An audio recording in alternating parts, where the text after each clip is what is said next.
अगर मैं आपसे कहूं कि देश में पानी खत्म होने की शुरुआत हो चुकी है तो क्या आप यकीन करेंगे? लेकिन सच यही है, भारत के बड़े बड़े जलाशय तेजी से सूख रहे हैं और आने वाले महीनों में ये संकट एक बड़ी आपदा का रूप ले सकता है। नमस्कार, मैं शुभांशी त्रिपाठी और आप देख रहे हैं जन एक्सप्रेस। आज की सबसे बड़ी खबर है, देश में गहराता जल संकट। बता दें कि हाल ही में आई केंद्रीय जल आयोग की ताजा रिपोर्ट ने चिंता बढ़ा दी है। देश के 166 प्रमुख जलाशयों में कुल जल भंडारण अब घटकर सिर्फ 34.45% रह गया है। हैरानी की बात तो यह है कि ये सिर्फ 3 हफ्ते पहले यानी 30 अप्रैल को ये स्तर 38.72% था और अब महज 21 दिनों में करीब 8 अरब घन मीटर पानी कम हो चुका है। ये गिरावट सामान्य नहीं है बल्कि एक गंभीर चेतावनी है। सबसे ज्यादा खराब हालात दक्षिण और पूर्वी भारत में देखने को मिल रहे हैं।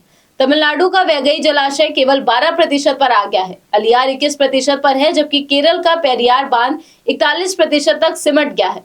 कर्नाटक और तेलंगाना में भी स्थिति लगातार बिगड़ रही है।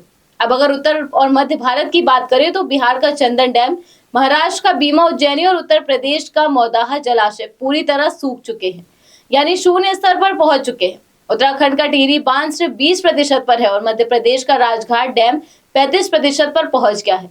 ये आंकड़े साफ बता रहे हैं कि ये संकट किसी एक राज्य तक सीमित नहीं है बल्कि पूरे देश को अपनी चपेट में ले रहा है। अगर नदी बेसिन की बात करें तो गंगा बेसिन का जल स्तर 43%, गोदावरी 36% और नर्मदा 35% पर है। लेकिन सबसे ज्यादा चिंताजनक स्थिति कृष्णा बेसिन की है, जहां केवल 19% पानी बचा है। पूर्वोत्तर का बराक बेसिन भी 20% से नीचे चला गया है। इसका मतलब साफ है कि भारत की प्रमुख नदियां भी अब दबाव में है और आने वाले समय में हालात और बिगड़ सकते हैं। अब सबसे बड़ा सवाल ये है कि क्या ये स्थिति और गंभीर हो सकती है? विशेषज्ञों का मानना है कि इसका जवाब हाँ है।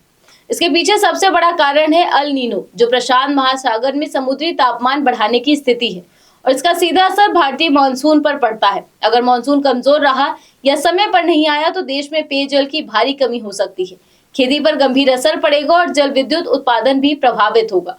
यानी एक साथ कई संकट सामने आ सकते हैं। जरा कल्पना कीजिए, शहरों में पानी के टैंकरों के लिए लंबी कतारें, गांवों में सूखी जमीन और बिजली कटौती से जूझते लोग। अगर हालात नहीं सुधरे तो ये तस्वीर हकीकत बन सकती है। हालांकि विशेषज्ञ ये भी मानते हैं कि अभी भी समय है। अगर पानी का सही उपयोग किया जाए, जल संरक्षण पर ध्यान दिया जाए और प्री मानसून बारिश सामान्य रही तो इस संकट को कुछ हद तक टाला जा सकता है। लेकिन अगर लापरवाही जारी रही तो आने वाले महीने बेहद मुश्किल साबित हो सकते हैं। तो अब सवाल यह है कि क्या हम इस चेतावनी को समय रहते समझेंगे या फिर गैस सिलेंडर और पेट्रोल डीजल की तरह हमें पानी की हर बूंद के लिए संघर्ष करना पड़ेगा। वर्तमान में देश में जो स्थिति बनी हुई है उससे साफ जाहिर है कि देश की अर्थव्यवस्था डगमगा रही है। ईंधन संकट के बीच ऐसे में अगर जल संकट भी बढ़ने लगा तो देश में बड़ी समस्या खड़ी हो जाएगी। फिलहाल आज इस खबर में बस इतना ही। ऐसी तमाम जानकारियों के लिए आप जुड़े रहिए जन एक्सप्रेस के।